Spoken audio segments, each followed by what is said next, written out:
Good morning, everyone, and welcome to the pre-show. Not just any pre-show, the Friday pre-show. We are blessedly near the weekend. We just got a little bit more to get through, a few important stories to talk about, and then bada bing, bada boom, we got a weekend for you. My hair is getting a bit long. My hair is nothing. This is no hair still. I feel like I've set the hair bar so short that letting it grow for even a week or two suddenly seems weird. But we do today have some garbage people to talk about. I've got a bit of a classic garbage person. It was difficult choosing. I will say that my runner-up garbage person will be appearing in the pre-show, so you don't have to wait that long for that. Hey, Gabby, how's it going? And Kane actually got a notification. That's awesome. Yeah, I think I'm going to grow my hair to my shoulders. I want to look like Fabio, but out of shape. That's my hope. That's always been my hope. My dream, in fact. But anyway, we got Brett Ehrlich, who's going to be coming up in 35 minutes. What are we going to be talking about? Well, the Supreme Court blows, so that's fun. We're going to be talking about that. Then we got a bunch on Afghanistan. We got people who want to send us back into war. We got updates on Ashley Babbitt and the cop that shot her. We got anti-maskers being absolute garbage. We got a whole bunch of stuff. It's going to be pretty fun. We're going to get to talk about video games on the show today. Let me see if you can guess why. I swear, I think this is a video game story that is appropriate for the damage report, at least on a Friday. So what is that about? Okay, Jiffy Poo, that's a good guess. We have talked about that Blizzard story a couple of times, and there's been a little bit of an update on that, but we didn't think it was significant enough to talk about. And I saw that they're going to be renaming one of the characters from Overwatch so that it's not named after a guy that's involved in all this stuff. That's totally awesome. It's not going to be the new Mass Effect. No. But anyway, we will be talking about a board game. Yeah, the shredding the evidence is that could have made it. Anyway, okay, so we got all that coming up for you.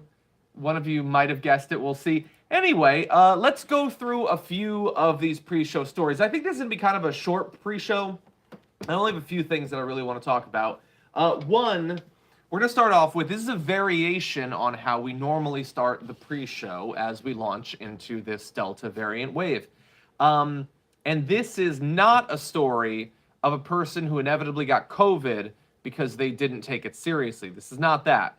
This is a man who allegedly died because other people didn't take it seriously and got COVID. This is a man in Canvas who had a non-COVID related condition who this week had to wait so long for an ICU bed because they were so full of COVID patients that he died.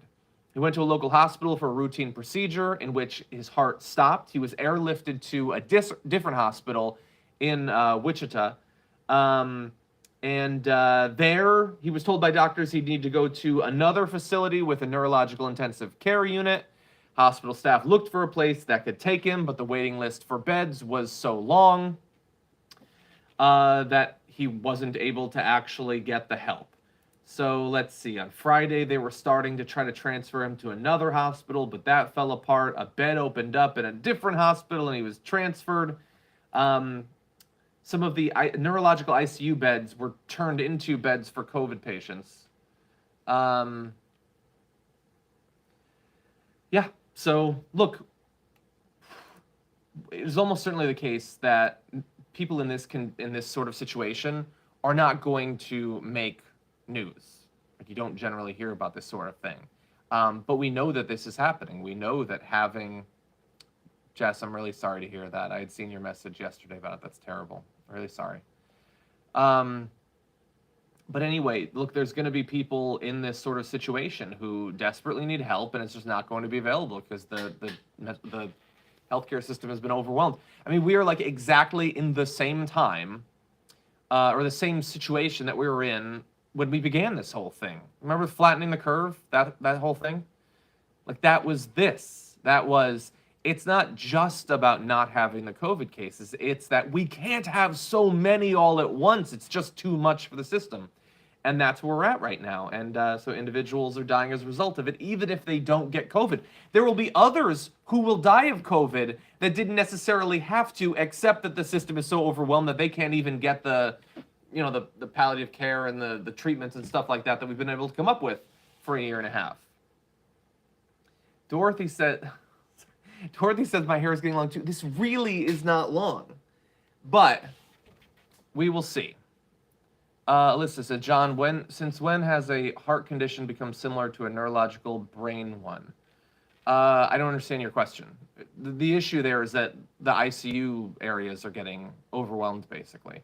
I don't know what his original situation was that caused his heart to fail. It's possible it was something, I don't know, that they were doing surgery on. I don't know. In his brain, I honestly don't know. They don't give the details. He's a civilian, basically. Anyway.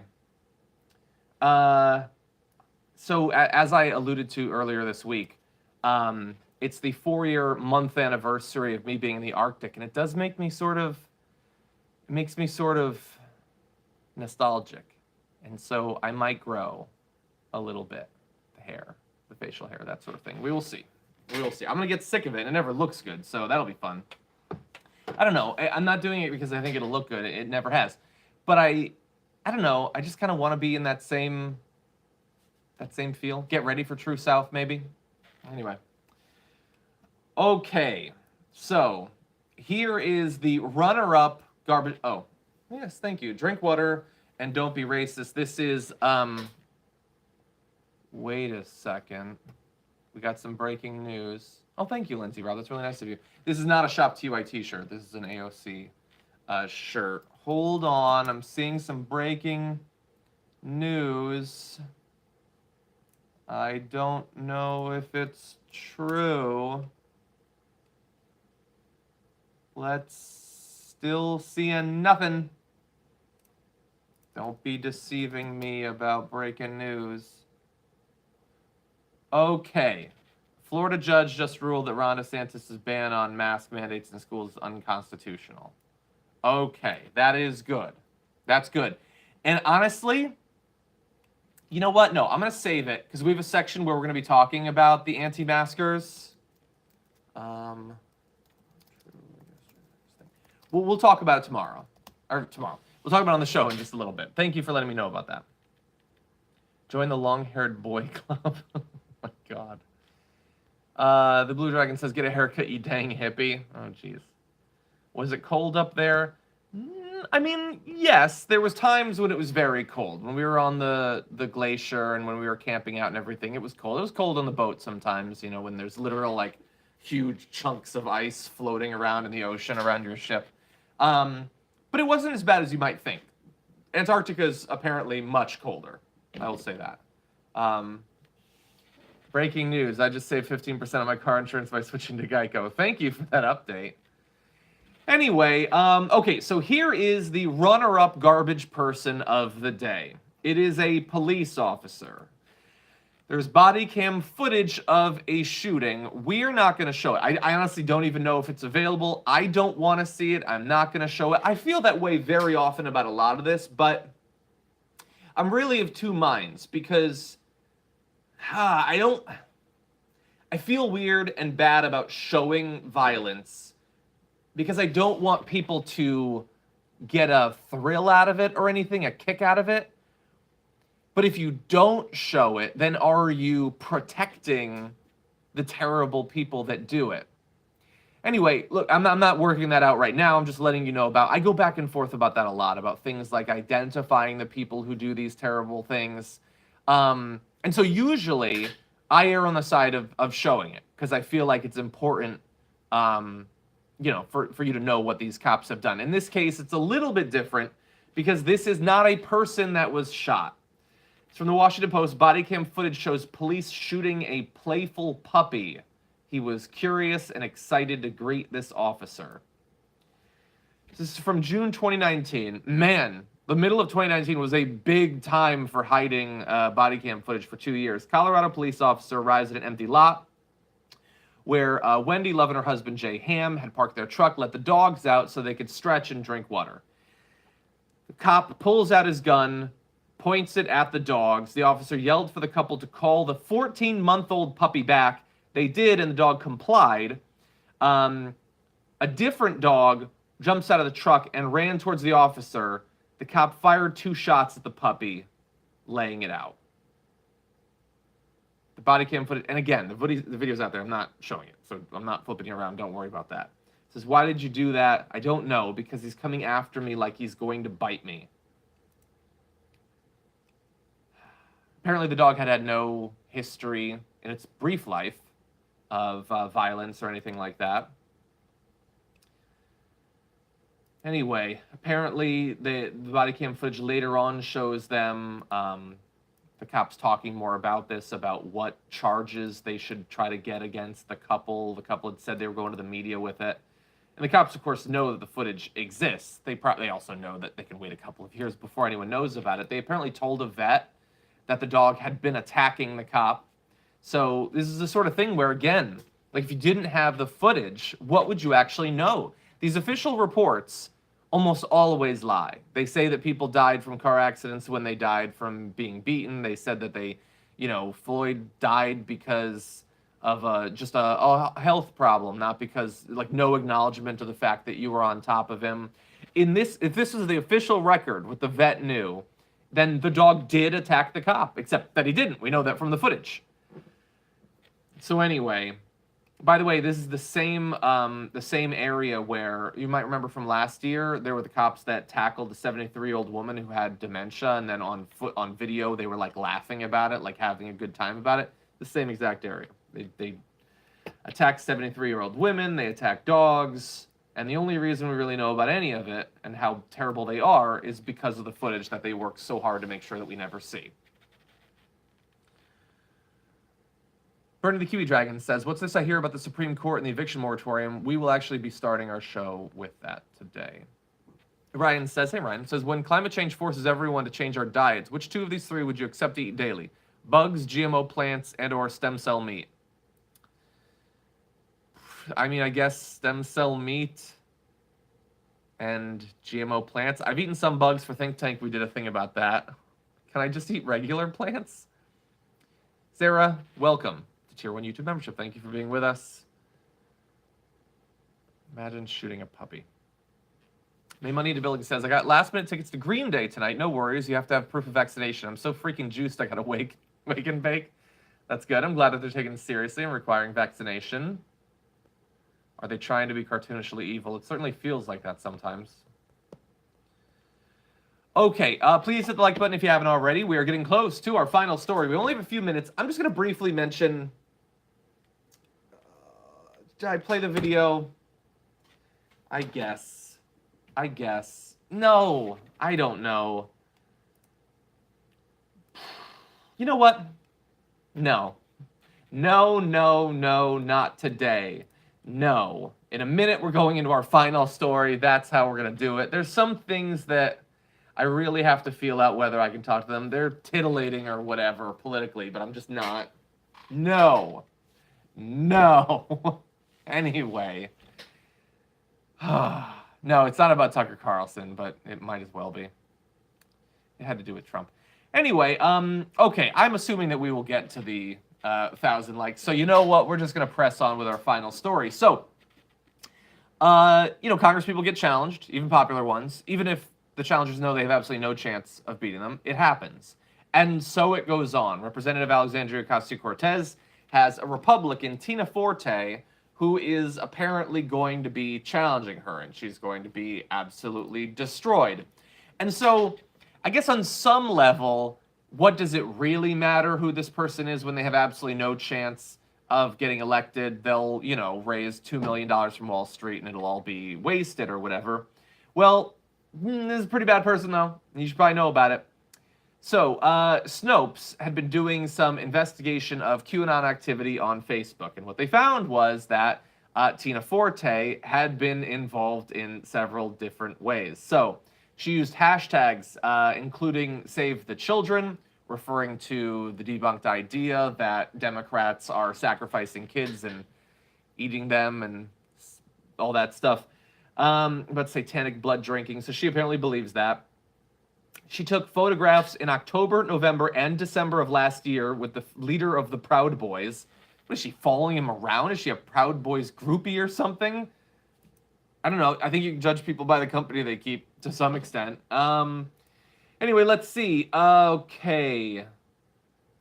She took selfies with a number of attendees who considered her a superstar. Well, anyway, let's talk about the event. So where do you think she was spending January 6th? If you had to guess. I'm going to flip you around briefly. Hey, she's live streaming in the insurrection. Isn't that fun? Hey, so she and AOC were in DC that day. No, but really, I want you to think about this. So Representative Alexandria Ocasio-Cortez has talked several times about the fear that she and other politicians felt on the 6th. The idea that there were a crowd of crazy people who would have been happy to kill them or do other terrible things to them. That crowd included the candidate running against her. And that candidate was so enthusiastic about being a part of this group that she was live streaming herself. She wasn't just there. She saw herself as one of the influencers at that event. And so if the crowd had been successful in breaching the Capitol and killing Mike Pence or Nancy Pelosi or tracking down AOC, her challenger could well have been one of those individuals. Now, one has to wonder, is she going to face some sort of legal consequences? I don't know. We know that she entered a restricted area after the crowd knocked down barriers. She did a lot of promotion for this with posts on social media. She sold t-shirts, hoodies, and other Patriot gear around the attack. She's like, there's so much video of her. At one point, she's at the Lincoln Memorial. Well, that's good. Just go there. Like, people are taking photos with her saying that she's a superstar for being there. She told viewers on her live stream to not comply with what the cops were saying. She claimed to be wearing a bulletproof vest. And she's going to be a candidate for office. She'll lose, so I don't know, maybe we don't have to worry about it. Maybe we should worry about our country a little bit. Like, she's not going to get a lot of votes, but is it going to be because she's a psycho? No, it's just she happens to be a Republican and it's a blue district. And if it was a slightly more Republican district, maybe she would be a congresswoman. Maybe she'd be a real superstar. Anyway, Nove says, Pepperoni Dragon doesn't want to see his fellow puppy getting shot, neither do I. Agreed. I mean, I don't want to see the people get shot either. Vicky Gray, thank you. You get so loud when you whip us around. I apologize. Usually it's around something really serious. E. Martinez is familiar with Tina Forte. I have to admit, this is the first that I'm hearing about this individual, thanks to the write-up that Snopes did. Gani says, living in a hotel because of the Caldor fire, relying on TDR and TYT for a little bit of normalcy and routine. Thanks for all you guys do. Thank you so much. I'm glad, anytime we're able to help people, obviously it's a difficult time. It remains so, and it's likely to remain so because our country is the absolute worst. By the way, Kevin Parsons is totally right. I'm being blasé and casual about this. Do not take for granted that she could lose. That AOC or any other of the good progressive lawmakers could be beaten in a primary or beaten. Like, for all we know, they raise $10 million and they run a bunch of ads and all that. Bramble says, you're growing your hair so that next time you can see the hair dye color, including the beard. Remember, bleach first. We will see. We will see. But yes, do not take any of these challenges unseriously. I'm being a bit flippant and everything. Do not follow me down that road. Do not be apathetic. Exactly. Nina lost. Next time, I'm sure she'll win. But anyway, okay, everybody, that got a little bit dark there at the end. But I really appreciate you being here for the pre-show. We've got a combination of serious news and fun coming up for you on the Friday edition of the Damage Report, and we will be throwing away some garbage. I've got, again, a very classic piece of garbage. We'll find out who you chose, and by the way, you can go to the community tab on YouTube and go vote if you want to right now. I would love for us to break our record of votes. We've had a lot of people in some of these past votes. But anyway, thank you for being here, everybody. Twitch.tv/TYT, or you can stay here, and I will see you soon.